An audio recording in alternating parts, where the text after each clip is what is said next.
Ladies and gentlemen, this is a picture of Stylosa's new dog. It's also a complete lie. This is, in fact, Yes, that a is. new episode of Pubcast. That's scaring the shit out of me. I'm closing that tab. Jesus. It's also zoomed in massively, by the way, in case you hadn't worked it out, everyone. It doesn't look any prettier when it's actually in the right ratio, though. I mean, look at that. Still pretty scary. So anyway, this is the podcast where we talk about games and stuff and things what have happened and just general things that aren't laser focused. Do you know what's happened? Do you know what's happened? If you go to Twitter, bloke, you find me. I did unit sty as a tweet. It just got approved. That actually got denied. I put another picture of my face in and it got rejected. I don't know why. Because I think my face was in violation of the Twitch terms and conditions. But it's accepted that one. If you can find it. There we go. I've found it. Let me view original so people can't see all the tweets. So it accepted that. Right. So, yeah. Unit start. It accepted that. It may take a couple of hours for your emoticon to appear in chat. Okay. Yeah, but the other one I used was like a crazier looking face. It said no. It said no, you can't have that. It looks too crazy. What the fuck? Why Twitch? Should probably update mine. Mine looks terrible now. Because that was taken when, like, a year ago or something as well. It was really poor. But I need to get a new webcam anyway. This is an ongoing discussion. This webcam I've got is totally shit. Like, if you watch Hotfix... You want to talk about webcams, bro? Fuck me. I've got two webcams over there. I've got a Microsoft Live Cam and I've got your webcam, your shit webcam over there. I fucking use that webcam. I look green when I use it. This webcam I've got here, Skype's shitting down the quality, so I'm not happy. This is way better. This is the... Actually, is it C720, C27 or something? It looks fine. It actually looks really good at the moment. It seems to have fixed itself. But yeah, if you watch the hotfix that we did on Thursday, which obviously you should have because it's quality, and why wouldn't you? My camera was just shit throughout all of that. I've turned off the right light thing where it automatically adjusts like the light levels and terrible. Stuff. Yeah. But it doesn't work. Like turning it off, it still fucks about with the levels, whether you ask it to or not. And I can't sit there like halfway through hotfix and mess with it. I can't do that because it's like I'd sit there and it takes me an hour that one does it. I don't know why it does it. Yeah, when you turn it off, it keeps doing it. Yeah, and the color would change. Like admittedly, I'd have like a massive daylight lamp shining in my face. That big light behind me, that you guys can see, that will be turned on, blasting down towards me. So it looks like, obviously, it's trying its hardest to make me look natural, but I look really washed out and white, which I would be because I've got a bloody massive light in my face. But you know what I want to do? I want to get a proper camera. You know, like the camera you can see behind me on the arm. Use one of them as a webcam.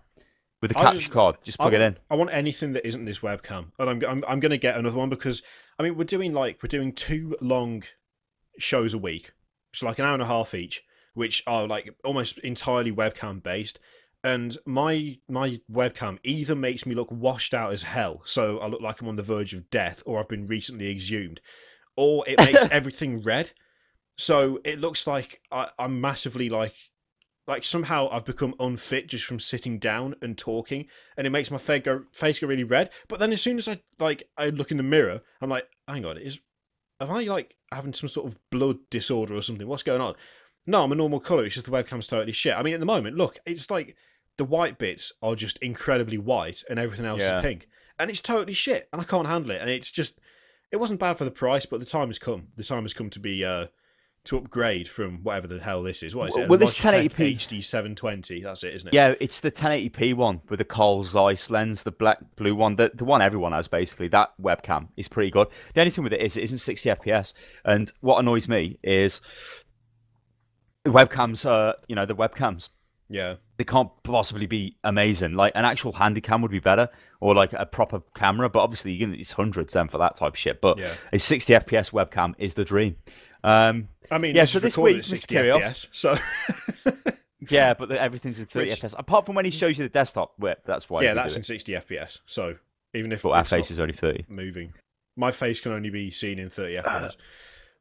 Right, games this week. As this is recorded before the Warcraft expansion has come out, I guess I can't really say. Like I was going to say. I want to talk about why the hell I want to play this game and why I've just favorited Dustin Broder taking a picture of like about 10,000 people outside of Gamescom trying to get in, or well, in the hall or something. I cannot work out why I care about a game I do not play, No. why I give any shits about this game, a game that I will never play. Yet I'm sitting here like a fucking cabbage. It's now like getting on for 4 o'clock, frothing at the mouth, frothing, sir, waiting for the announcement at 5 or 6 p.m. whenever it is to see what the expansion is, to see what they've done. Obviously, you guys know what it is, so we're not going to talk about that. But I still don't understand why I'm so. I mean, I never even really played the game that much in any kind of serious way. Like I played it with you. We never did any it raiding or anything. Well, we No, went we to played it Karazhan like twice. Yeah, and we that played was it for like a serious amount of time. Yeah. Potentially, right? A couple of hours a night. We just used to piss about. That was it. I never was hardcore into this game. I was hardcore into EverQuest. That was my game. That was where I raided and I did everything. I never did any of that in WoW. I'm not ashamed to admit it. I don't care. Never had the time. I was doing other things. Now I've got even less time. So I don't know, Mr. Kiriot, why I even care about this thing. So fucking shine some light on it for me. Well, see, you say you don't have as much time, but I realised the other day, actually, like we've so far said we haven't said what games we've played this week, because we've largely played World of Warships. Like really, that's what we've played. And when you say you don't really have enough time for World of Warcraft, how many hours, like genuinely, how many hours have we sat down and played World of Warships for this week? It's been like 3 hours every single night. Literally every single night. The shortest was last night, which was actually Wednesday night, because today's Thursday. Time, it's a thing. And that was only because we started a bit later than we would usually, which was like 10 o'clock because we streamed it. That's plenty of time to play an MMO. That's a good couple of instances, really. In World of Warcraft, like we could do that. Yes, and but we could smash two instances. The comment out in about Wrath. time is, I'm playing other games. I don't have the time. It's not. But like, would you play like World of Warships if you could play World of Warcraft? Like if World of Warcraft was back to like how it was in Wrath, for instance, or it was like the expansions come out. Well, and I you're play like, holy WoW. shit, it was good. Exactly. So you've got that time free in the evenings, especially to play that game. So what? Yeah. Now I've been like, I'm changing the way I like approach Unit Lost, right? And this is, you've probably seen this quite a bit now, I guess. But I've started to like, I'm almost moving more into streaming. I'm not, because I'm also, making videos on the YouTube channel, and I always will. But I'm starting to see that probably like my long-term future is just going to be on Twitch, really, because YouTube's okay, but it's not really anything which is going to be massively long-term sustainable. I mean, maybe Twitch won't be. But this means like my time for playing games is actually quite a lot, right? Yeah. So this is recorded on Thursday, and Wednesday, after I've had a bit of a period off streaming, was when I started streaming again. Every Wednesday, 6 o'clock, it's Warhammer Wednesday, yeah? This is when I sit down and I paint Warhammer models. This is still gaming in my eyes, right? Boy. They're on the desk from Hotfix still, ain't they? That's when I paint Warhammer figures, yeah? That's a 4 or 5 hour stream. Then later on at night, I play World of Warships with you. Now, that stream didn't go for that length of time because, Twitch died because the TI-5 was on with about 1 billion viewers. So Twitch went down the drain. But, like, I have a lot of time, and I want to play things I want to play. I want to steer away from putting a show on. You know what I mean? Yeah.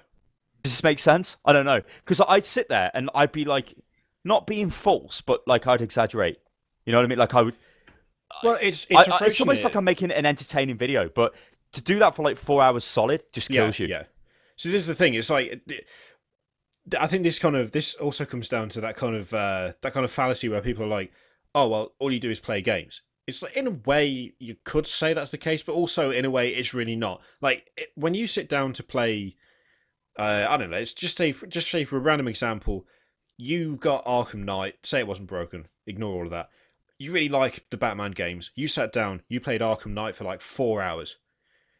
You're not talking. You're not sitting there like giving a running commentary. You're not trying to entertain people. You're not trying to interact with people either through YouTube or through Twitch chat, which is direct interaction. I mean, when we're recording a video on YouTube, we still try to interact, but it's like it's different. It's obviously different because we don't have that live feedback. But that is totally different to playing a game by yourself. Like it's not the same, because if you're playing a game by yourself and something interesting or intriguing happens, or there's some big set piece, you will approach that and you will deal with it silently and with your face the same way it was when it started. You might grin, or you might be like, oh, but that will be it. That's your physical reaction. And I guess your verbal reaction would be like a noise. Or if you're really blown away by something, you might kind of mutter something to yourself. You're not having that constant kind of... It's almost like having a stream of consciousness thing going. You're reacting to everything that's happening on the screen. It's kind of like when I did that Let's Play for Time Frame. That was 2 parts. That was about, I want to say, 2 hours in total. Now, playing a 2-hour game, like on the face of it, it's like, oh, it's only a short game. But 2 hours feels like a long time when you are verbalizing what you're thinking selectively, because like you obviously repeat a lot of your own thoughts, but there's no point repeating yourself because that gets boring and repetitive, so people don't listen to it. It's not the same experience. So when you're streaming, at the moment it's like the stream is like a 4-hour long live recording where there's no editing, and you're not going to go through and cut out silences or anything like that, because, well, it's live and it's literally impossible. You could edit down the video and then put it on YouTube afterwards, but for the people viewing, it's still like... It is like listening to a live recording of like a show that we do or a video we record. Except when you're doing, like, by yourself, you're not doing that. You're just playing a game. You are literally just playing a game. There's no verbalizing, there's no talking, there's no kind of injection of humor into stuff. It's just you and the game, a one-on-one experience. You don't have that audience. So when you say you want to just play games that you want to play, people might be thinking, I don't see how that's different to what you do. It is completely different. It's totally different. Kiriot explained it well there. It's obviously I would still commentate on what I'm doing, but it will not be what you would expect. Like, I mean, when we sit down and record all the Civ and stuff like that, there was never a moment of non-talk. It was constant talk, constantly. I mean, you say you've been you did a 2-hour game of whatever. I think I've played Command & Conquer for about 6 hours this week. Yeah. That game is solid. And I have done constant commentary on that, like a machine. Yeah. And then I'd have to start again because I've been destroyed and there's no way I can get around it. Yeah. And there was one mission, I sat down and I was like, right, I've got about 40 minutes. I can probably do a mission in that. No, it took me about 3.5 hours. The video's only 1 hour and 30 minutes long or something on the channel. So where's the other hour and a half of commentary gone? Well, it's gone because that was just not usable. Like, it was...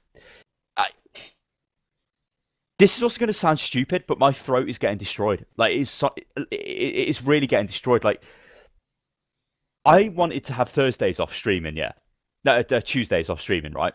Because I know people watch the Co-optional podcast, and maybe I'd like to watch it every now and again, and it sort of made sense at the time. Thing is, though, we've started doing Hotfix and Pubcast on a Thursday. Now, this is like 4 hours of constant talking. Doesn't matter if you're drinking loads of water or anything at the time. Then to go and stream again off the back of that is crazy. It's just like, I don't want to be like... It's hard for me to explain. I'm not being false or anything. That's how crazy I am when I record games. I just am, right? And make videos on the stream, and I know people like it, and it's great. But for me to keep that up is quite bad on me. Yeah. And this is what it happens to me, is I literally capitulate. Like, I get to a point after about 3 weeks, and I'm like, I cannot stream no more.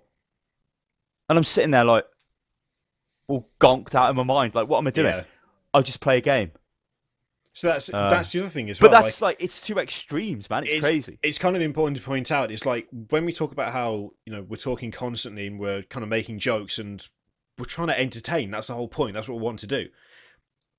It's not like a false reaction to the game, because it's genuinely stuff that you'd think. Like, it is stuff that you think. You'd make that connection in your head anyway. It's the action of verbalizing it, and you also.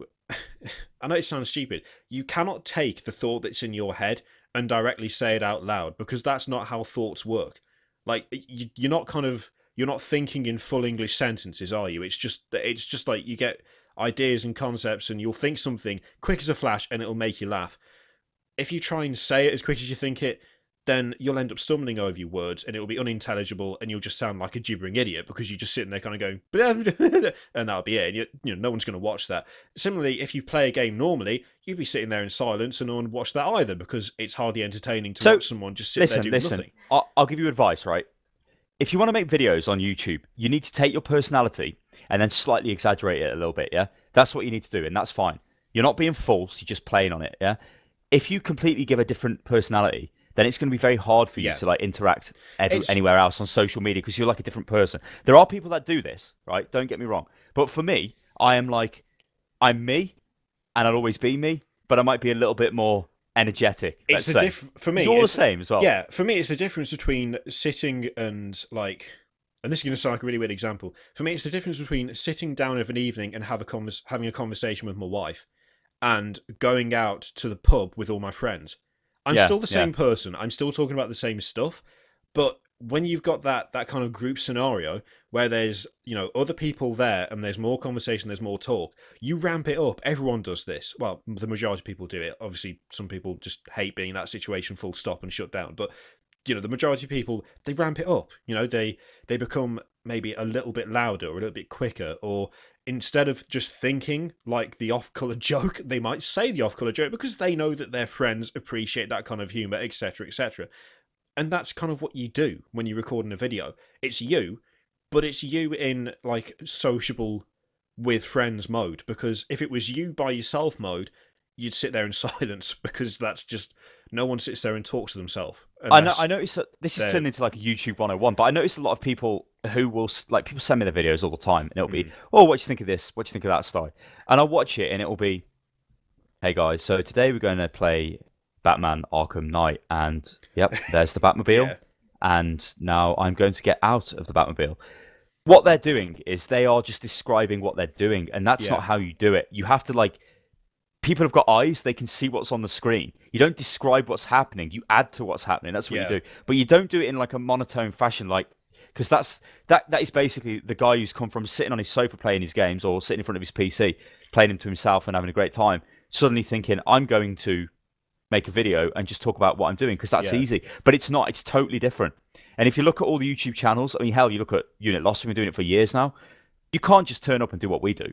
You have to. I mean, we're not that big, but you just cannot turn up and do what we do. There's so much training required in delivery, in how you do it, and everything else. And even then, we've been doing this for a long time. I still make, like, essentially rookie mistakes. Like, you shouldn't repeat yourself.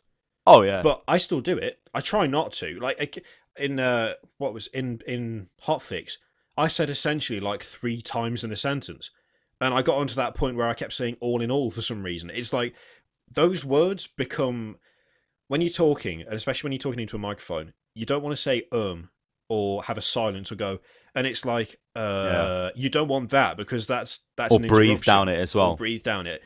You want to have a constant flow of words without any of the interruptions, and it's very easy to do what I apparently have started doing it, which is fill those silences with just any word, like any random word. So essentially, or all in all, it's like a nothing word. It's just to fill the gap. And if you listen, there are other broadcasters, other YouTubers or like who do exactly the same thing. Oh, I think that's interesting. It's like that doesn't mean anything. It's like you've got to describe what the hell. Like if you were doing like a review video, you don't go like, I'm looking at this cup and I really like its design. It's very interesting. It's like, no, I really like the way the red and the white interact with the blue. That's what you need to say, not it's interesting. Because what does that mean? And the thing is, if you listen to other YouTubers, people who've been doing it even for longer than us, and in one case, the one I'm thinking of came from doing WoW Radio, in fact, is Total Biscuit. And if you listen to his videos, there's a phrase that comes up all the time, which is whatever the case. Yes. It's like, he obviously doesn't know he's doing it, and unless you listen out for it, or unless you do videos yourself, or have tried to train yourself, you probably won't notice it. But that is the classic, like, replacement of the hesitation.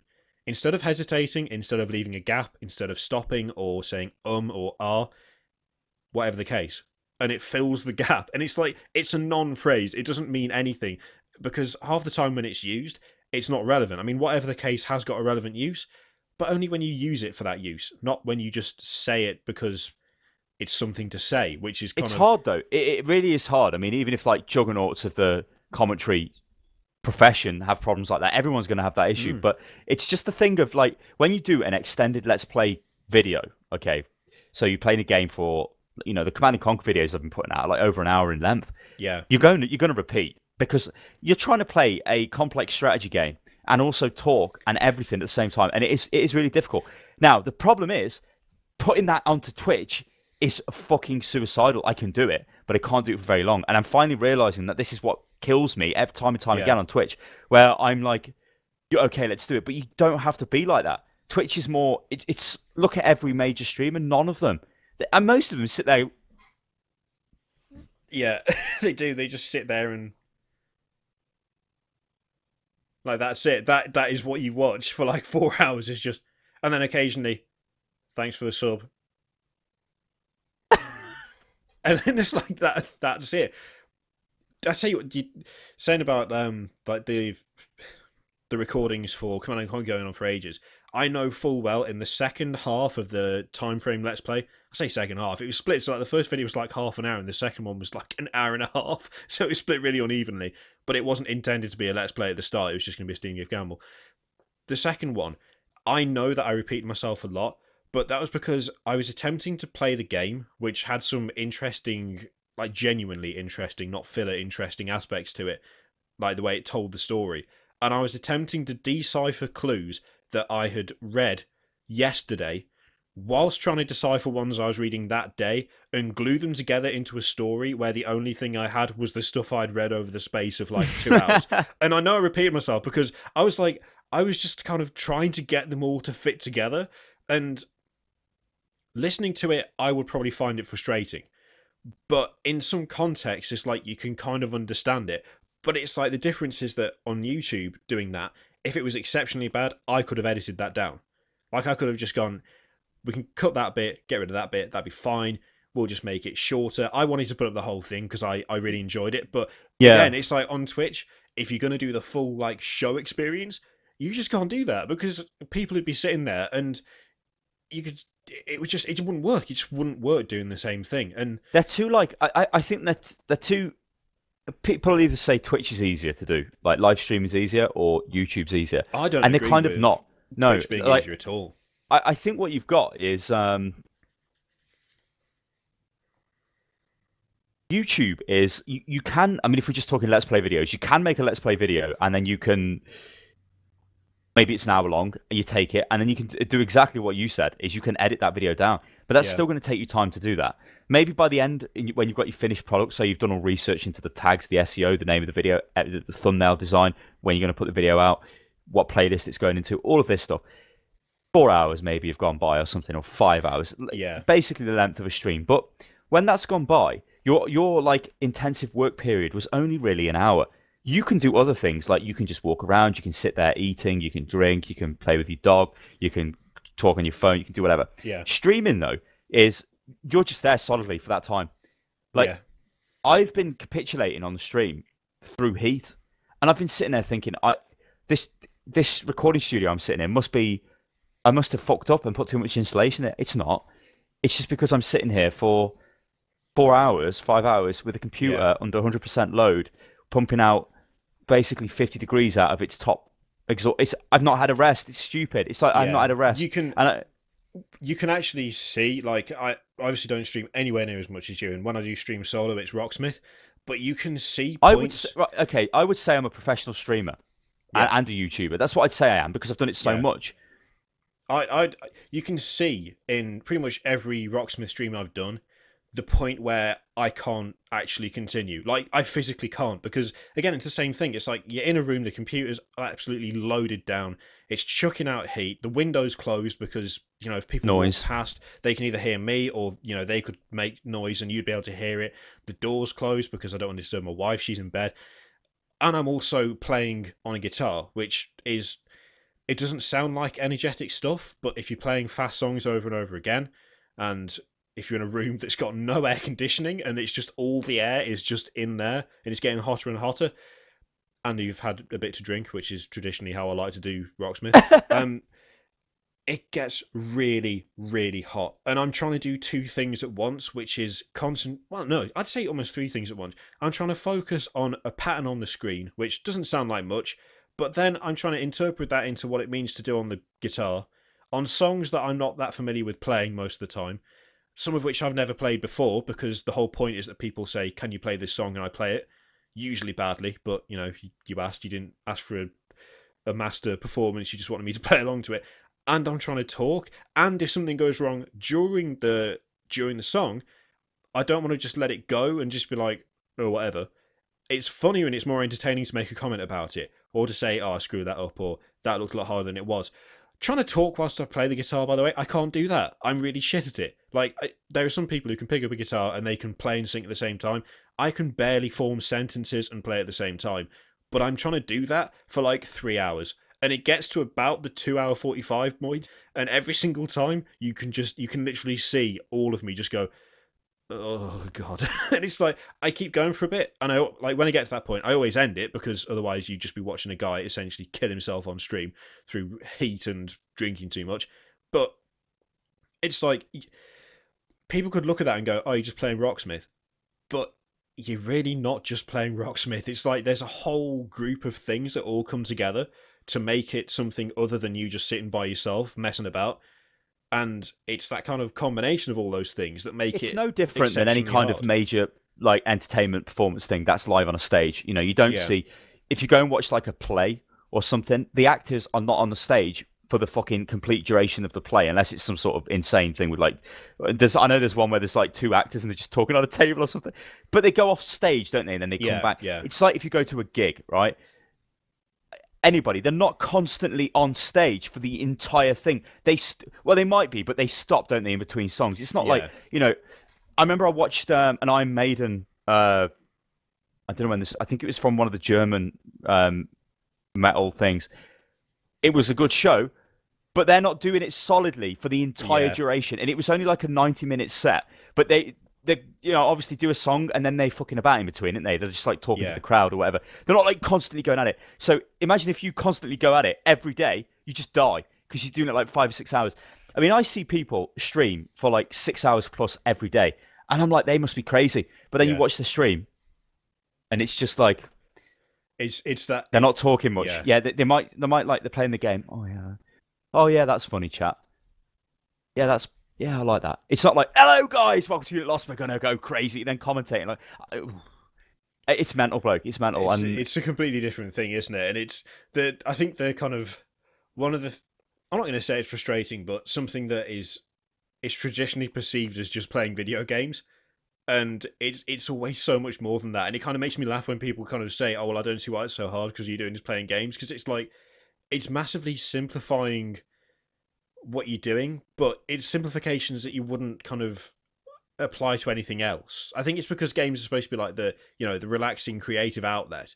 It's kind of seen as, oh well, if it's in a game, then you're just playing a game. But it's kind of like no one ever says, which it is. You know, I remember explaining to members of my family, like when I told them about streaming, and like, well, what do you do? And I said, you just play a game live with your webcam on, or maybe you have it off, but you have your microphone on, you interact with the chat. And they're like, so people sit there and watch that? And I'm like, yeah. They're like, why don't they play the games themselves? It's like, yes, but that's not what it is. Like, streaming's entertainment. It's not. Yeah. It's like, you know, you may watch football, but you also play football. So, no, this would be a conversation I'd be having with the family. Like, so what's the difference? You know, it's the same thing. You play games, so why can't you watch games? But it's, you know, it is a very hard work. It is hard work. It's crazy because, like, I went through a period where I think to myself, like, I'm not really doing that much work, to be honest.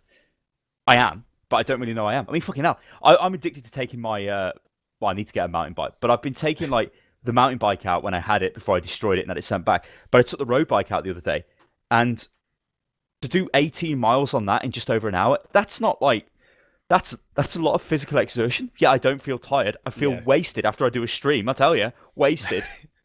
Honest to God, I feel wasted, and I'm like, I just want to, like, I don't like, and it carries on into the next day as well. Totally carries on into the next day. You wake up and you're tired again, and it's like, whoa. Yeah. But that's because of the way I've been streaming. This is the fucking problem, because I stream like an idiot. I stream like I'm Stylosa from the YouTube channel, because that's what people want to see, isn't it? At least that's what I think. But it's like, no, they just want to play. They just I think that a good example of it is like the Warhammer streams, because it's like that's a lot more chilled out, and there is interaction, but it's not. It's well, not I'm gonna the same level. I'm doing that. What I'm doing is applying that to my gaming streams. Yeah, and on a Sunday that'll be a crazy stream because that's the sub Sunday. But that'll be it. All the other streams will be normal.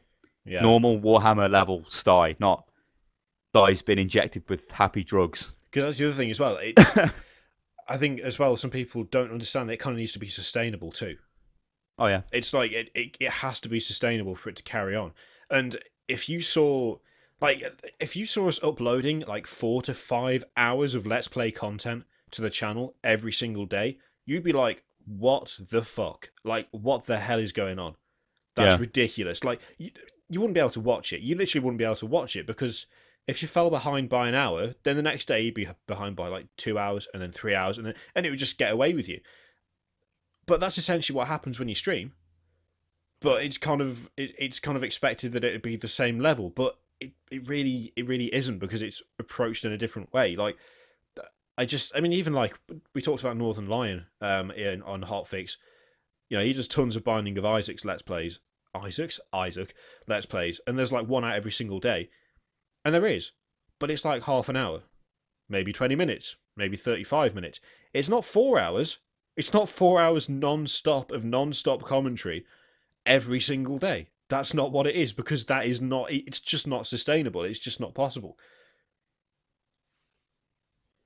Yeah, it's right. You get, like, I've been doing it for a few years now. You get, like, this is an industry which isn't an industry. It's brand new. So people don't really understand, like, when people have been doing it for a number of years, how does this affect the person? What's going on? Like, what is this like, to actually be a YouTuber or a streamer? How is the best way to do it? And you do constantly, I mean, fucking hell, I've got this thing here is my my crazy notepad thing, and it's just full of, like, you won't be able to see what I'm writing, but it's just like full of, well, I've gone a bit too quick, but it's like full of just fucking like notes and like loads of shit. It's just got loads and loads of shit in it, because that's the nature of this business. You keep having to like think about what you're doing and what can you do better and what will work. Sometimes you can overthink it though. You can be like, well, I've put way too much effort into this. It wasn't really worth it, which I think is what I do with streaming, because I know you guys who watch the stream do enjoy just watching the stream. Like, I don't think you particularly care what's what. You just, you know who I am, you know who Kiri is, and that's fine. You don't need some sort of crazy show. But I'm going to put it to the test and we'll see what happens. So games I've been playing this week, Mr. Kiriot. Obviously, I played Command & Conquer, so I need to talk about this. This is... I'm on the last mission now. I've got one more video to put up on the channel, then I've got to do the last mission. But the last mission... again, I'd recorded this, and then I had to can it, because, oh my God. I can see the pain. After if you're listening, not watching, there was a genuine moment of kind of like what can only be described as despair there. It was after I did the mission, right, which took me like 3 hours to do, which was a pain up the arse, because a lot of nod missions, you start off with like a little small task force, and they're really difficult. You're against like overwhelming odds, and it's just ridiculous. I did that. I got really lucky, really lucky, because the GDI gunboat, which goes up and down the Nile and has a massive range and fires the most devastating missile weaponry ever that kills everything in an AoE, for some reason had locked onto one of my obelisks of light in the base, and it was force locked on, so my troops could run past it. And I didn't realise. Somebody pointed out in the comments, and I went back and looked, and you can see the actual turret on the gunboat is constantly trying to attack the obelisk of light, but it's out of range. I don't know how that happened. But if that hadn't have happened, I'd have been fucked. That's lucky. I got through. Next mission, which is the last mission, I believe. Or maybe I'm getting confused, I don't know. But let's talk about the last mission. You start off with a construction yard and quite a few units. So you put your base down. A blessing, because you get to build a base. Then I moved... The mission before that, you have to capture the GDI ion cannon control thing, which I did. That was easy. I did that first time because I was given a base from the start and I could build my forces up. And it's easy then if you can build a base. Like, I find it easy. Anyway, the last mission, you get to build a base, but the map's split into two. So you're at the very top of the map and there's a massive river and you can't get across it. And there's a load of GDI shit up there, and I'm killing the GDI stuff, and I'm trying to work out what's going on. You have to capture a Chinook transport helicopter that GDI used to transport troops over with an engineer to then transport your troops over the river. As soon as you do that, right, suddenly a base just appears. Like there's a nod base down on the river, and you have to build that up. But of course, I built my forces on the top, hadn't I? Because I thought I'd be able to get across. Surely, you can't put tanks into the Chinook. You can only put guys into them. So like the anyway, tanks are all stuck. Yeah, and all of like my construction stuff is over the other side, the wrong side, basically. And I need to get like my airfield, which is the Nod War factory that delivers planes and tanks and vehicles to the base. So I start selling all this and start building it to put it down into my new little construction yard it gave me. At which point, about 10 medium tanks, about 3 mammoth tanks, and about 500 guys just attacked me. I was like, it's ridiculous, isn't it? It's just like you got this far, I'm recording it, and I'm just like, I loaded it in a few times and tried to, and I just was dying, and I'm just like, I am just ruined. Like, I'll work out how to do it eventually, because I did with the insanely difficult mission, although I did get lucky. But it is so crushingly, just crushingly bad. I mean, I was walking McGee this morning because I ain't got a bike, like, so I haven't taken her out on the mountain bike. Well, I've got the road bike, but making McGee run down the main road might be slightly ridiculous. I guess go on the pavement, it'd be fine. I was thinking to myself anyway, Westwood Games, like, how would I rate them? What's the best Command and Conquer? I think it probably is Red Alert 2, now I think about it. Yeah. But then I started thinking about their the Dune games, and Emperor Battle for Dune, and now that's a good game, and all of this. But then I started to think about the difficulty of the games. Like, Red Alert is actually a difficult game. Yeah. Some of the missions I can remember on that are like ridiculous, especially the missions with Tanya. Like, stupid. Command and Conquer missions are solid. In fact, Tiberian Sun is a really difficult game as well.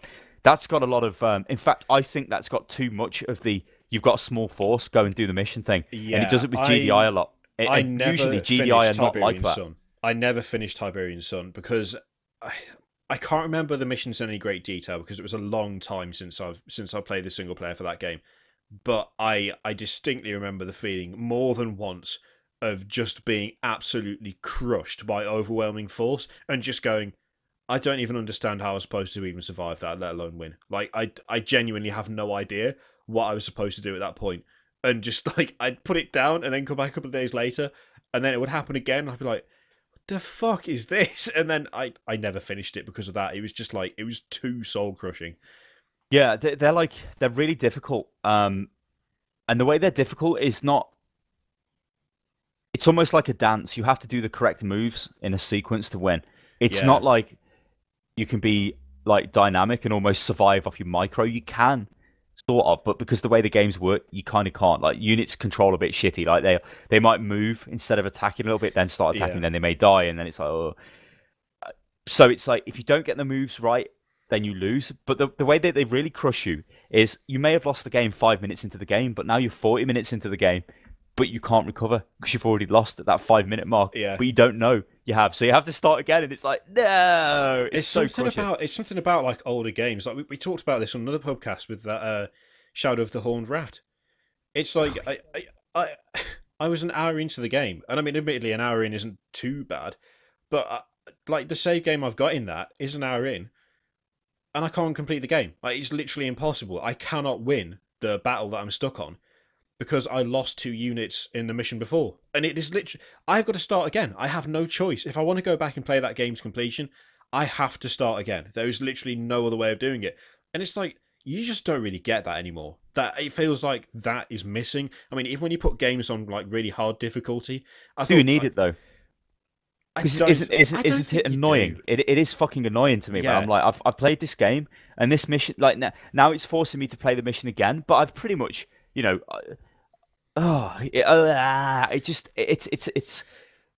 it's not artificial difficulty. It's just like it's been overly harsh, unnecessarily harsh. Yeah, I'm not saying give me easy games. I don't want easy games. I want difficult games. But I don't want games where there is like literally no chance to survive. Yeah. Because one little thing has happened. It's like you can't. That's kind of bad design. But I mean, we are talking about games from years ago. Yeah. Like with the Command and Conquer example, with the Commando. there are missions. There's about 4 or 5 nod missions where you have to use the commando, and he can die at any point.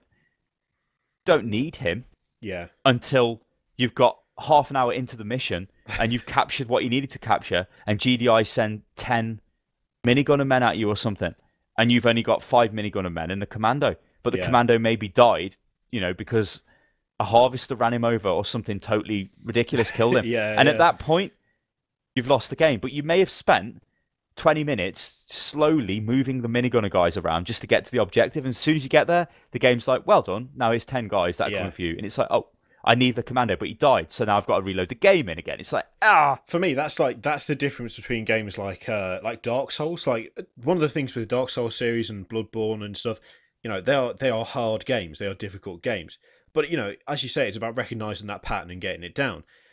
As far as I know, there is not a way in Dark Souls for you to fuck it up so that you literally cannot finish the game. Like, you will never get past that point unless you reload a save from earlier. As far as I'm aware, you can't do that.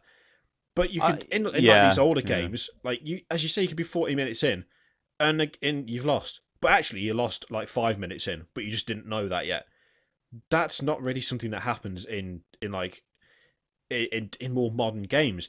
I was thinking about this the other day because I was looking at the Warhammer 40k Dawn of War games for a purpose, and I was looking at Retribution, and I was remembering how when we played it through on the hardest difficulty, it wasn't that hard. No, it really wasn't that hard. Yeah. If that game had come out like 10 years earlier, it would have been insanely difficult because of the number of enemies that get thrown at you, because your units are like debuffed so they do no damage whatsoever, and the enemy units are buffed so they do loads of damage.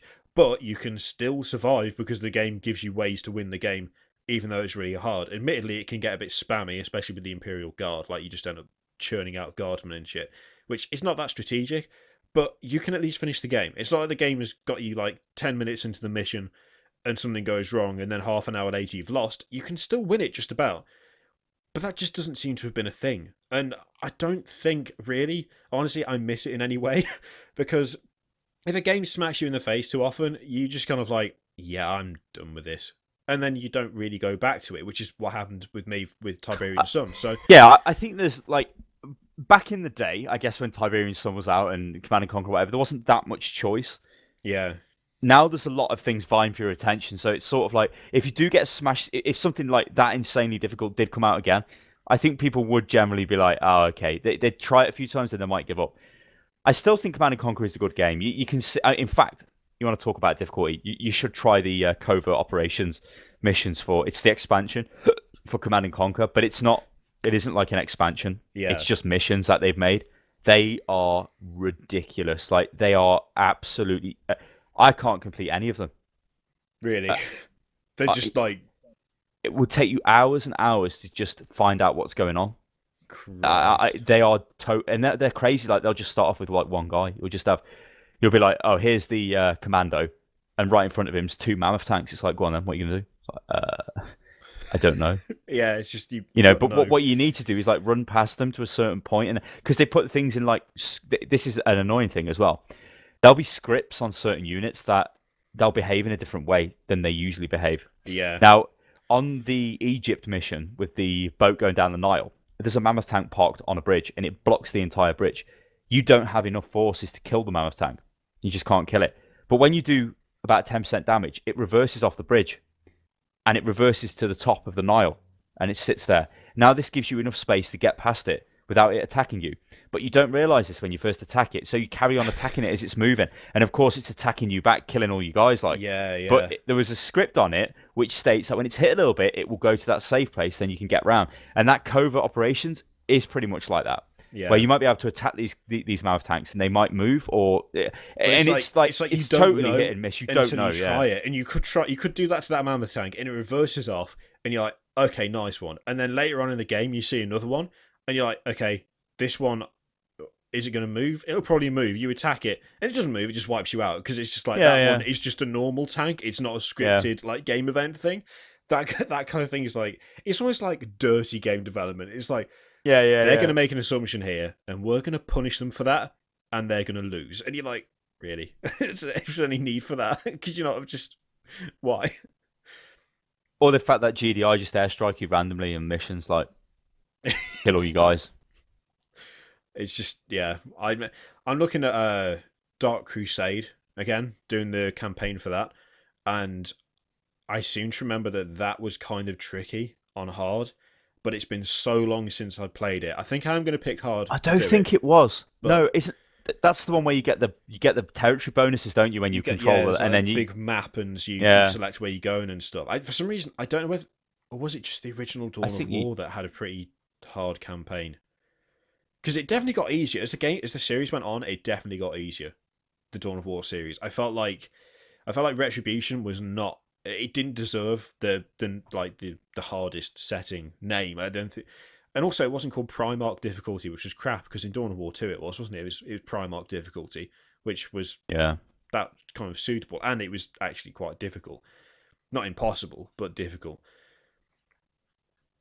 That this you know as well. It's something that's kind of I didn't really think about until it was last night actually when we were streaming World of Warships. Wednesday night. I keep doing that. It only works if it comes out on the same day, but it's not. It comes out on a different day, so it doesn't work. I'm wondering if I'm not getting slightly more like intolerant of hard games because quite a lot of the stuff that I've played fairly recently has been multiplayer stuff, like World of Warships and Heroes of the Storm and stuff. It's like, and even when playing Dawn of War, that's been online.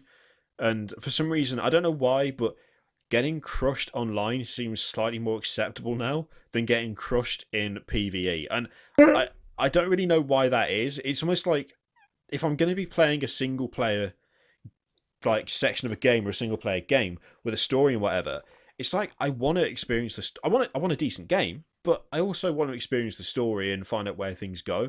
And like getting like smashed down in the process of that feels a bit shit. Whereas if it gets smashed down by some guy in World of Warships in like a one-on-one battle, that's acceptable for some reason. It's irritating, but it's acceptable because it's like, oh, it's a dude yeah. who did that.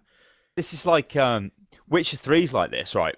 Witcher 3, I was playing it on the hardest difficulty, and that's fine, right? But there comes a point where there came a point where I haven't played this for quite some time. I just put it onto normal difficulty because I was getting bored of like having to constantly have all my buffs up Yeah, and constantly like I'd go in and there'd be like three guys and it's like right, okay, let's get my I tell you what did my head in. It was a werewolf that I found. Werewolves are solid, like they're fucking solid. And what they do after they take a certain amount of damage is they regen. But when the regen's on, it don't stop and it just keeps going. And then I'm like massively solid. yeah, Now, Witcher 3 does have a leveling system in it, so this was arguably a quest I shouldn't have been doing. But it was really frustrating me. I'm fighting this guy over and over again, and I'm getting really close to death, and then he just heals himself up. And I'm like, oh my god, the way I should be killing him is using heavy attacks on him, but I can't chain heavy attacks on him because he'll hit me and jump on me and claw the shit out of me because he's a werewolf, and I'd die. And it was yeah. really frustrating me. I wanted to just play the game for the story. So I was like, I still want some sort of combat, so I just put it onto medium, and I just wiped him out. And I was like, suddenly it just became like, well, that was easy. Like I didn't Yeah. care, like I just killed him. But I almost wanted to see the reaction of the person after I'd murdered her husband who turned into a werewolf after telling her I wouldn't. But then I decided I did because I didn't like his face, so I killed him. And it was a werewolf, so fuck it. And I told her if she don't get away from me, I'll kill her as well. That's funnier Harsh. to me. Yeah, but Harsh. that's like that was I turned the difficulty down and then I just sort of left it at that difficulty and played it for a few more hours and then I saying I stopped playing it is not fair because I do want to play the game, but too much of the stuff for me to play. But it was genuinely a good game, and that's an example Yeah. of me sitting there thinking the insane difficulty was just making the game slower, and almost I felt like I was wasting my time after I'd experienced that combat for about 70 hours or so. I felt like I could do it on the hardest difficulty, Yeah. and so now I don't need to prove myself anymore because I was good enough. I think I was going to say that the only problem with doing that, and I found this where I just want to do the story, so I've turned the difficulty way down, is that like moments that should feel important don't feel as important. But again, I'm not entirely sure I care about that anymore because, to give an example, you're on say you're on the hardest in Dawn of War 2 Retribution. You got the last boss. You know he's crawling out of the ground. He's all big and crazy because he's turning into a demon, and you're beating the crap out of him. Like on the hardest difficulty, it's not difficult. It's just a slog, Like it just takes Yeah, it's just like a just bullet takes sponge. ages. Yeah, The problem with that game is you could keep reviving yourself, couldn't you? So you could yeah. almost just suicide a guy in and then just revive him and send him in. And then Yeah. And you can just build endless squads and tanks and just also rally them so that they just keep going in and keep shooting at him. And it's just like killing him is satisfying, but it's satisfying because it's the end of the story. Like it's yeah, not satisfying because it's a challenge, it's satisfying because it's the end of the story. The most satisfaction I've got out of a game recently was, again, from World of Warships, and that was when a battleship was hiding round an island because it knew I was coming. And I don't think he realised I had torpedoes on my Omaha. So I went round the island, and I knew he was there, and I knew he wasn't moving, and he just sat there like an idiot. I rounded the island, I fired off 3 torpedoes straight into him, and gave him a full broadside of HE, and wiped out his front guns. That was more that was way more satisfying than anything else I've done in the game recently, because it was that sudden kind of, this is another player. They think they're being clever. They think they've got me there because they think that I'm going to come round and get obliterated by them. Except they weren't clever. They thought they were better than me. They weren't, because they just got absolutely smashed. Like a tier, it was a tier 4 battlecruiser got absolutely annihilated by a T4 cruiser at close range because they thought they were being smart. That was more satisfying than any PvE experience I've had for a long time, because it was that kind of thing of, it's me versus this other person. This is a guy. This isn't like AI just being shit or getting stuck or doing some kind of scripted thing whereby this is what's meant to happen to advance it. This was just like a one-on-one thing, and I came out massively on top because I wrecked him and then just left. And I think multiplayer games do lend to that though more. Like you will always get a greater sense of satisfaction for actually beating another person. But all humans are the same. Like, you know, I remember we laughed a couple of weeks ago about what's the point of taking part if you don't want to win. You know, that whole thing about sports day. But everybody on some level is competitive, and if you beat somebody at a game, you have beat them, and you beat them fair and square, unless you've used cheat. But you beat them, and like the example you gave of taking out that battleship around the corner, you know, he obviously thought, right, my secondary armament will kill this Omaha when he gets into close range, and if I shoot him at point blank range, he's just going to die anyway. But then suddenly he's racked with torpedoes, and he don't know what's going on, and then he's dead. Yeah. And then he's like, shit, it's like one-upmanship. You have beat him. You've out-tacticalized that guy. That is now a word. And he's gone. Right? And that's great. You know, you get that. Like, Hearthstone's a good game for that, I suppose. Although that's a bit random. StarCraft is like that. That's how that game was for me when I played it all the time. You know, it was like, you beat somebody and you fucking felt great. You were on a rush, and then you get battered. And it's like, ow. And then you, like... For me, that I Counter-Strike, like the same. They're all the same. Any kind of... I suppose this is quite interesting. I bet you, as time goes on, I don't think it's unfair me saying that it becomes more difficult to play a non-multiplayer game. Yeah, because I think what you're saying is right. I think it's true, but I think I've been a late bloomer in that kind of way, because I've generally preferred PvE games. Like, we've played PvP games. Well, you say PvE. Okay, hang on. There's obviously MMO. Like, World of Warcraft is not a PvP game. That's a PvE game. You played a lot of that. I think you need to say, like, a single-player game. Yeah. I think, and that's a more fair. multiplayer. I've preferred single-player games mostly. If it's been multiplayer, Why, though? I've always preferred co-op. I think because I think until recently, I kind of got that feeling of, I've beaten this thing from beating the game, from completing it or completing a boss. I'm going to this place to play a game on my own now. This is my game time attitude, instead of I'm going to play a multiplayer game, which is... I don't know. I feel like, because we've played plenty of games together. Like Sins of Solar Empire, for example. Why would you play that? That's just the empire building side that I really like. Like, I like building up. I like the kind of...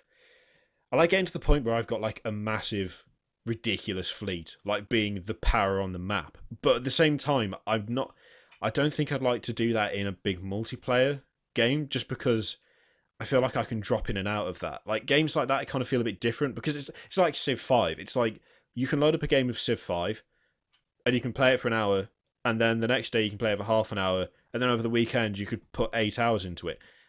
A lot of multiplayer games, I feel like I can't do see that. the error of my ways. That's a poor thing. So I think a better way to approach this is, you've got a certain amount of time. You've got 3 hours. What do you do? It's the end of the day. It's 9 o'clock. Do you sit down and play a single player game? Do you play a multiplayer game? Does it matter what game you play? I mean, personally, I would get a feeling sometimes of I'm almost doing nothing playing a single player game. Yeah. Nobody really knows what I'm doing. I know this is a sad way to think about it. Yeah, if it's multiplayer or it's some sort of game with online ranking or something, that you can see like, there is progression there. I'm actually working for something. I think this is another thing that game developers do to make people play games as well. Whereas like just playing like The Witcher, okay, it's an experience and it's great, but it's just my experience and you Yeah. can't take part in that experience with me. I mean, in my case, it's a little bit special because I can use Twitter, and that kind of is like I'm playing games with other people, even though it's single player. I've got quite a lot of people that follow me on Twitter. I can make tweets and they'll get back Yeah. to me and it'll make me laugh, and it's almost like we are sharing an experience there. But yeah, that overriding thought of I'm not doing anything, I'm just playing this game on my own. See, I used There's no like I'm not bettering myself. I'm not. I think I used to like the PvE, not the PvE, like the single player kind of experience because it was like it was it was my game and it kind of didn't matter how well or badly I did as long as I beat it, and there wasn't that kind of audience participation that you get in multiplayer games. But as time's gone on, it's like I don't want to play a single player game unless it's got a good story. Like I've stopped playing single player games for the satisfaction of beating a game, and now I play them for the satisfaction of hearing a good story, or Yeah. being told something I didn't know, or exploring something exceptional. That's one of the reasons I like Journey. It's one of So the reasons I like it's Transistor and almost Time become Crane. like a film to you now. It Yeah, is literally like it's sitting like down and playing watching the through a film. It is film. no different. It's Yeah. like things like the stop shaking, dog. Like the new Tomb Raider. I think I'll play that eventually. I don't think I'll finish it. I think I'll play it to see if it's any good. But I'm kind of leaning towards shorter but like really heavily story driven games because I'm actually getting my fix of like beating games, and like my gaming fix is coming from multiplayer now. It undoubtedly is. Like at the moment it's World of Warships. I reckon if you said to me like tomorrow, oh yeah, we've got the Destiny expansion, whatever, say it came out tomorrow and we had copies and we started playing it together, I would absolutely play that. I know it's not PvP, it could be PvP, but it's the multiplayer aspect now is taken over like completely from that single player experience that I used to enjoy. And Yeah.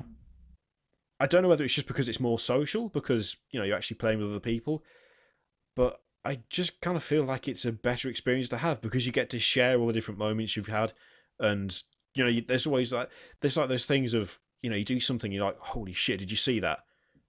And someone has seen it, and it's like that. Yeah, that was awesome.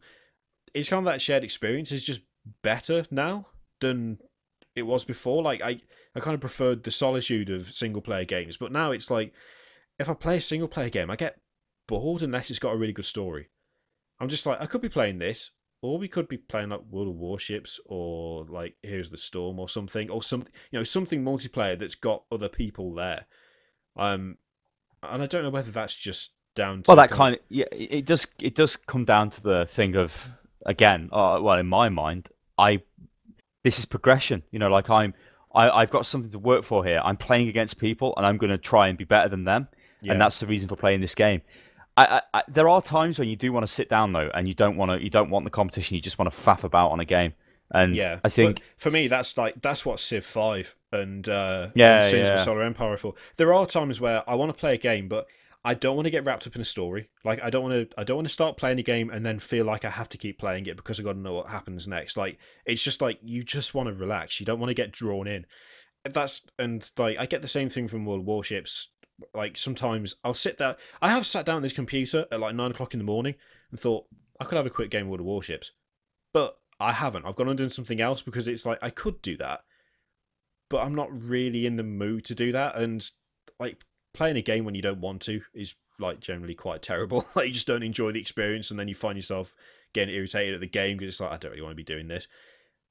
For times where you do just want to literally mess about, stuff like Civ 5 and Sins are perfect for that. But when I want to have that kind of that shared experience of playing a game, at the moment it's World of Warships, but like when Destiny first came out, it was Destiny.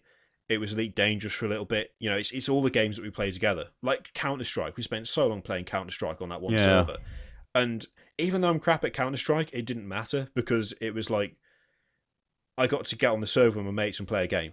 And I didn't play any single player games at all whilst we did that, because I knew that if I jumped on the server, there would be someone there that I knew, and we'd have a laugh playing the game, regardless of how bad I was. Although I do maintain that I had the best KD ratio with the Mac 10 of everyone on that server, and it was backed up with stats, I'll have you know. Even though the Mac 10 was terrible. I can't remember how that started, but that's the only weapon I used, and somehow I actually got fairly decent with it. But I mean, imagine, bloke, how good I would actually have been if I used a gun that wasn't complete shite. I could have actually been good at an FPS, but no, I used the Mac 10 all the time instead. Your problem was you always aimed at the floor when you ran around, so when you fired the Mac 10, the crazy recoil would actually headshot people. Yeah, it became the tactic. So it was like, aim it around the crotch area, aim around the crotch area, and then fire, and it would just spray straight up. It also had a nasty habit of spraying sideways as well, so you kind of had to kind of gamble as to whether it was going to go left or right. But yeah, but that's like, that was stupid, but that was born out of playing it with other people. Like, if I'd sat down and be like, I'm going to get good at Counter-Strike, I would not have played with the Mac 10, because why the fuck would you? But instead it was like, I'm pretty sure it was just one day, it was like, yeah, let's all buy the Mac 10. It was just a stupid joke. It was done for like shits and giggles, and it was quite funny. And then it became a recurring theme. It was like, whenever it came out, it was like, oh, you're going to get the Mac 10? And they'd be like, yeah, I'll get the Mac 10. And it became like a running joke. And so, like, in a single-player game, you would not pick up a weapon that was totally shit and use it for shits and giggles, because you're playing by yourself, aren't you? It's like, you just be an idiot with the wrong weapon. But it's like Aliens Clone Marines with Gorman's gun. Yeah. Game. But yeah. I think it's going to be... The rarest type of gamer out there is somebody who plays games on their own. It's got to be, like, who doesn't play any other game, and they just play, like... I mean, are these going to be people who are just so removed from any kind of, like, social interaction on the internet, and they just, like, maybe sit there and play grand strategy games or games of that ilk, and they don't care about any other type of game?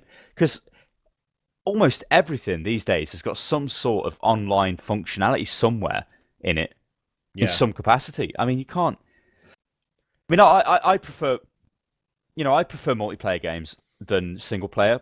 I think I'm in the same boat as you, though, where I can play a single player game if it's got a good story. And I'm terrible, though. I will keep playing it, and I'll be like, a 9-hour session. You know what? Because I need to know what's next. And I literally only stop when I'm fucking knackered and I can't go anymore. And I'm like, oh, Christ. It's just going to sound stupid, but that is genuinely the reason why I have yet to do a run of New Game Plus on Transistor. Because that's my all-time favourite story-driven game. Like, I just love the way the story's presented, and I like the story itself. But when I played it through the first time, like, I did the video for the channel, and then I played it for like 5 hours, just from, I think, maybe 10 o'clock until 3 in the morning, and then I cut myself off, and I was like, I can't play this anymore, because I know full well that I need to do this when I've got the time to do it, because everything else will go out the window. Like, I won't play anything else, I will just do this. And having completed it and then, like, done a normal run through, I can't do a New Game Plus, because I would do it at, like, I'd say, oh, I'll just spend an hour or something at like 11 o'clock in the morning having taken the dog for a walk, and I'd be there until I finished it. I just play it all the way through. So I'm not doing that because I know that would be a bad idea. But with things like multiplayer games, I feel like you can do more of that dipping in and out. Like, you can just have a game. Like, you can have a quick game of something. Well, theoretically, you can have a quick game of something, provided everyone plays at the same rate that you do. But it's a lot easier to jump in and out of non-story driven games for me. I really don't know what that... Grand Theft Auto, I did it with that as well, Grand Theft Auto 5. What generally happens, though, right? I have this, like, story amnesia. Like, I can't remember. Like, if you ask me what the hell happened in Grand Theft Auto 5, I kind of know, but I couldn't give you, like, a detailed breakdown of it. Because I have literally slammed it. Yeah, but I'm like this for every game, because I've slammed it in one massive, like, session, almost. And then I'm like, Christ. I mean, I did it with Skyrim. I remember that. I played that. I remember I was getting texts from people. They were like, we ain't spoke to you for a while. And you know it's bad when I'm like, yeah. You're still alive in there. Yeah, it's like, wow. And then I look at the time and it's like, yeah, I started playing this at like 10 and it's now like 8 o'clock at night. I'm just like, what? It's like going back to the glory years of being addicted to an MMO. It was just like, Jesus, shit. And like, that is the last game I've done it at that level of like intensity that Skyrim was, because I was so pumped for it, because Oblivion was great, Morrowind was even better, and I needed Skyrim. And story wise, you can say maybe it's not the greatest or whatever, but I just needed to play it, and I played it like a machine. And I was done with it in like 4 or 5 days, and I was like, holy shit! Like, I've done it with Grand Theft Auto, but Grand Theft Auto is obviously not as fucking long. I've done it with other games as well, but I really don't know what that is with me. Dragon Age Origins was one I did it with as well. I remember just sitting there and hammering that like a complete idiot. Yeah. I was hoping I'd get that from Dragon Age Inquisition, but I didn't. That I game didn't. I played that for half an hour. way too bloated. Way too bloated. And it's a shame because it felt like Dragon Age Origins more than Dragon Age 2, but the whole collect 10 sheep pelts and stuff, I'm not down with that in a single player. Like in a single player RPG. That's MMO shit, and I'm not interested in that. Like if I wanted that, I would literally play WoW, but I'm not. So why have you put it in this? It's like the same thing with like I guess to a degree Dark Souls as well. It's like that was a really good narrative driven game for me, but I did find that a bit trickier just because it took me a while to get used to it. Yeah, that's. I think that's easy to drop in and drop out though, because the story's so disconnected. It's like you're not being delivered something. Which actually, we never spoke about this on Hotfix, but there is Dark Souls 3 gameplay footage, and it looks like Bloodborne has had a baby with Dark Souls, and it's fast Dark Souls combat, and it looks much better than Dark Souls, because Dark Souls is pretty slow. This is much quicker. Dark Souls is quite clunky. People don't like it when you say that it's clunky, but it is quite clunky, and like some of the gaps with animations and stuff. It is not great. Dark Souls 3, if the footage is to be believed, it looks like it might have fixed that. But I'm just, again, I know that the lore's like really spread out and ridiculous, and it takes a hell of a lot to even decipher what's going on. But I really like that about Dark Souls, and I'd kind of like to see that in Dark Souls 2 again. And much though people complain about it, the co-op experience for Dark Souls is quite fun. Like it is. Yeah, that is funny. Which actually Scalebound, we never spoke about that on Hotfix either, and that's got co-op. True. Yeah, I'm looking forward to that, actually. That looks pretty good. I'd quite like to do Dark Souls 3 like we did Dark Souls. That would be good. I'd like to do that. I almost want it to be easier for... Like, I want to be able to do the entire story with another person next to me. Like, the summoning thing is... I get why it's there, but it is... It's a bit fiddly, isn't it? If you just want a pure co-op thing, but... That's kind of part of Dark Souls, isn't it? To summon people into hell. That's sort of what it is. It's all these parallel universes almost, isn't it, going on at the same time, and you sort of bring people into yours and go on with that. But like beyond the combat, the speed of the combat, the actual environments look mental. They look like Bloodborne. Yeah, they do. Like Bloodborne's quality, but obviously Dark Souls, these are less Victorian England style. I like it because it looks like the original Dark Souls aesthetic, but it looks a lot more like modern and polished and kind of. The scale in Dark Souls was good, but it almost felt like it was hampered by the size it had to be to kind of fit, if that makes any sense. Like Anor Londo was massive, but I felt like Anor Londo was only massive for the bits you could see. And it was only really small. And then there wasn't any more Anor Londo, and that didn't work because it was like, this is a huge place. Why the hell am I not seeing endless giant buildings all the way to the horizon? Like, why is it just this bit that we're in?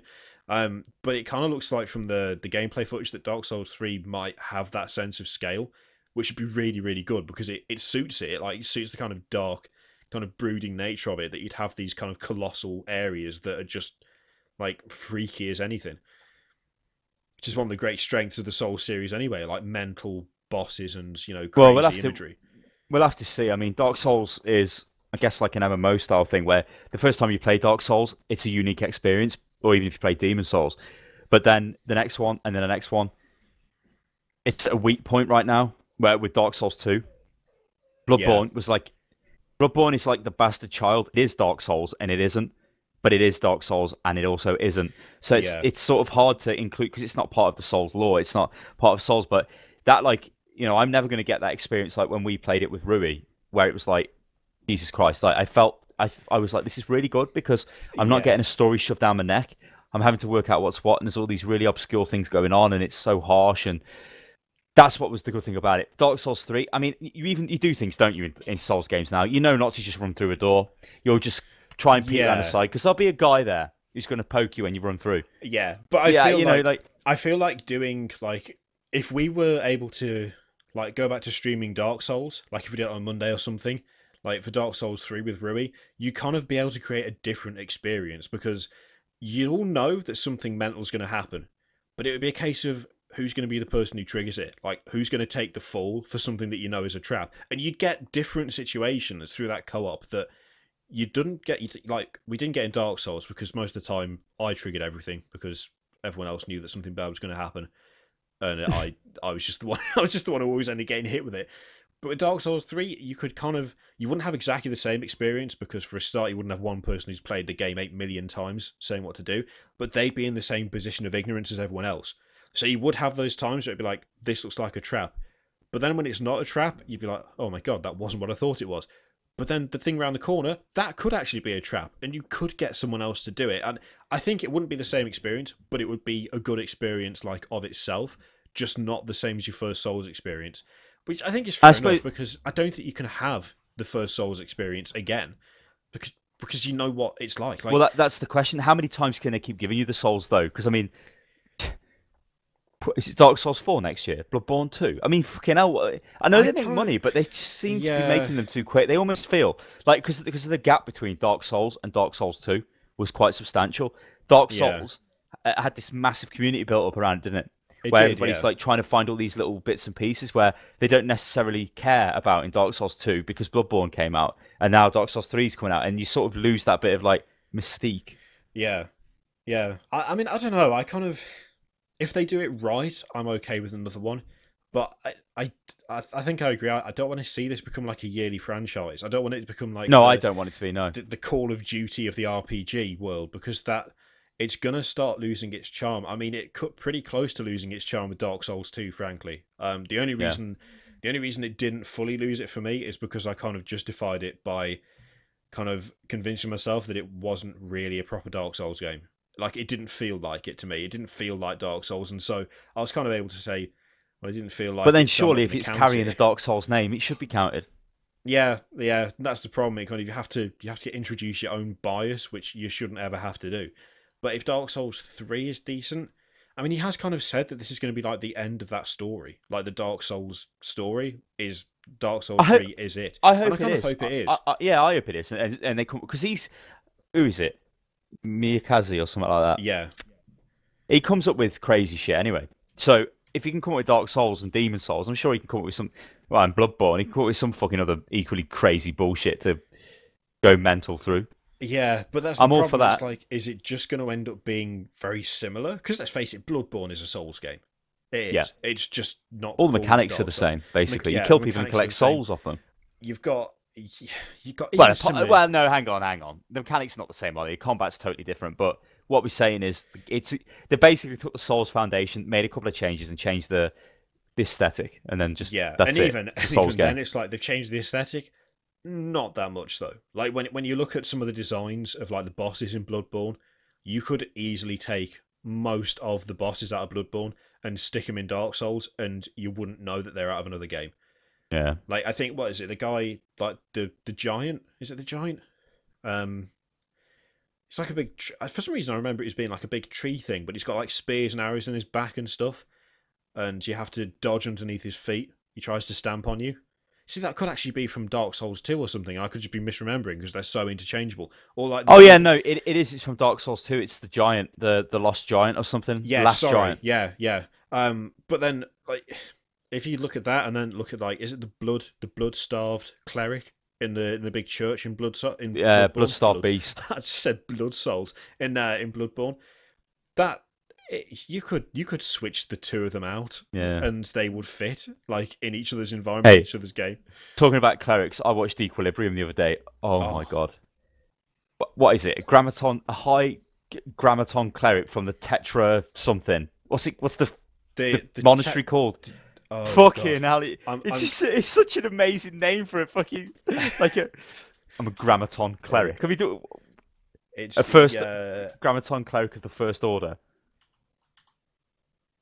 There it is. The Liberia is governed by the Tetragrammaton Council, led by Father. And it's the Grammaton clerics who were trained in the martial art of gun kata. It's just Yeah, it's so good ridiculous. when it gives the explanation of it. It's like, what is it? It's all based on percentages, isn't it? Where to be at the right time and where to shoot for maximum impact. And it's just like, Yeah, it's just yeah. a guy standing in the middle of people going like this. It's like he would just get shot instantly and be dead. But it's like, no, because you're trained, boys. One of my favourite scenes from that film is where he's surrounded by like the enforcement guys, almost like the police, and they've all got assault rifles. Where he and gets them. Yeah, his the little stubs come out of his guns, and he's like hitting them in the helmet with them, and they're kind of reading about going, oh, you just mean like one of them would just shoot him in the chest. That's all that would happen, but he doesn't. He just it's so good. stands there needlessly beating them in their armor. Oh, and they're just kind of like, oh. It's so good. That is. It's so good. It's a really good film, but it's so daft. And I really love. I mean, spoiler alert for what year was it out? 2002. Spoiler alert for 13 years ago. But when he comes across the other cleric, the one who wants to take his place at the end in the office with Father, and they go to have Oh a sword yeah. fight. And that's like their kind of relationship. The fact they clearly hate each other has been built up the entire film, and then they go to have this epic fight, and you're like, "Oh, this should be good." And he just cuts his face off, like just straight down there. It's like straight down. It's like you get mind the suit. What is it? Yes, mind the suit. I intend to be wearing it for a long time. Because he's the elite Grammaton cleric. Father God he is basically. He's like the super cleric, and he walks into the room, doesn't he? Bale. He walks in. What was his name? He's got a stupid name. John Preston. See, his name's John. The name is always John. John Preston. So he walks into the office and he looks around, and it's got all artwork everywhere, isn't it? Because like the whole idea with Liberia and the Grammaton clerics, they enforce that like you're not allowed to feel. You're not allowed to have any art or anything. They just destroy it all. And if you feel, you're a sense offender, and you get incinerated. You get put in the fucking incinerator under the sea. It's crushing. And he's got anyway, he walks he's got into the Sean room. Bean in as well, hasn't it? And he dies in it. So he walks into the room and he looks around and he's like, I see. But obviously, John Preston is a sense offender at this point because he hasn't been taking his drug, which suppresses his senses. And he's unarmed, I think, at this point. And like 5 guys with like samurai swords just walk up to him at like point blank range, and they stand there looking at him, and he's like, looks at them, and then Father says something stupid to him like, you're gonna get wasted now, Johnny boy. And then he just like leans back, grabs one of their swords, slashes the guy in the face, gets him, and it's like, why would they walk up to him like that and present these like elite guards would like give him a sword? He kills them all, and then the guy the black guy walks up, and that's when he says the line about his suit. He's like, that's not damage to a suit. I intend to be wearing this for a long period of time. And he walks up to him and he stabs him in the gut first. He goes like, he stabs him in the gut, and then just chops his face, and then just walks past him. And his face like slides off the front of his head. He turns to the side and it falls down, and he's dead. And then he looks at Father, and Father's like. And then it turns out Father's got ridiculous gun guitar skills as well. Yeah, he's like the guy who invented it, and he's like, it's such a ridiculous film. Stupid. It's really funny. I mean, where did that even come from? Gun guitar? I mean, who the fuck? I know, whose idea was that? And the thing as well was like, when he goes in for the budget 20 million, box office 5.3 million. Oh dear, I didn't realise it had failed that badly. It's ridiculous. It was quality. And yet, it's one of the highest rated films on like IMDb and stuff. People love that film, but it just collapsed. But then again, the idea of it is ridiculously outlandish. It's like, yeah, we've got guys who do like ninja moves with pistols, and you're not allowed to have any emotions, and if you do, then you get burnt, literally burnt. And before you get purged to Father, with fire, because he wants to have he wants an interview with Father, doesn't he? Because he's shut down the resistance, except he hasn't really, because he's joined them, and they hook him onto that lie detector. Yeah, and they make a comment about how he's unarmed, and he's like, a Grammaton cleric is never unarmed. And then they're like, and they say, yeah, that's it. It's like, we have detained you we've detained the leader of the resistance without incident. And old Bale's like, no, not without incident. And then just kills everybody. It's just so ridiculous. Apart from the guy who's standing there like, with the little, like, the polygraph guy. He's like, oh, shit. It's fucking amazing. That film, it must be in profit. It's got to be from like DVD sales and everything. It must be now, but like having a budget of 20 mil and only getting 5.3, that's that's bad. Like that's Even the flag for Liberia looks like a Nazi swastika. yeah. Yeah, he was only Sense offender. 5.3 million Prosium. worldwide. Prosium, that's it. You took your prosium. Yeah. Critics generally gave Equilibrium mixed to negative reviews. I mean, it's mad, isn't it? People love that film now. They love it. Tetragrammaton is such an amazingly solid word. What does it mean? Sounds like something out of 40k, doesn't it? Tetragrammaton. Yeah. Tetragrammaton. It's one of the names used of the national god of the Israelites used in the Hebrew Bible. Apparently it means consisting. What? Wait, the Tetragrammaton, meaning consisting of 4 letters, is the Hebrew theonym commonly transliterated into Latin letters as Yahweh. It is one of the names of the national god of the Israelites used in the Hebrew Bible. So Tetragrammaton is just is the Jewish god. It's kind of, when you translate it a bit, it comes out as God. So Tetragrammaton means God. So when it's like the grammaton clerics, what's grammaton then? Is that, they just made that up, or is grammaton a thing? I think grammaton is probably just made up from tetragrammaton. Yeah. So you got the tetragrammaton and like the god clerics. Yeah, you know what it makes it. The word cleric. If you've got somebody who's like a murderer, but he's a cleric, it makes him instantly solid. It's like, who are you? And like, I'm sure they go on about they train in a monastery of something. I'm sure that's what they go on about. It's the what is it? The Hall of something or other. It's called. I'm sure he says something about his son has joined the monastery of something or other, and he's training to become a grammaton cleric. Let's see if we can find it. It's like anything with like monastery in or cleric. It just makes you sound solid. It's like, who is this guy? It's the Hall of Enforcement that they work out of, which is amazing. I can't see monument in a monastery even in the Wikipedia page. It's making me want to go and watch Equilibrium now.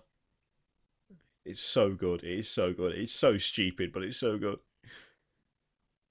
It's not a very long film either, but I like films like that. I've watched that a few times though. It's just, I mean, it's like production quality shit by today's standards. The special effects are shit, and the fact that you can just apparently stand still and fire your gun and not get shot at while everyone's surrounding you with shotguns and machine guns. It does that thing that all like sci-fi films do, which is apparently in the future beds have been replaced with like a steel plate. A steel plate with like the world's hardest mattress and the world's smallest pillow. So every time anyone goes to sleep, they have to lie down and use their arm to support their head, because apparently we've evolved out of pillows by that point. It does the same thing in Star Trek as well, I think, where it's they even lie down in the uniforms in Star Trek. Yeah, it's like we've somehow replaced a comfortable bed with a nice duvet with just a rock hard slab.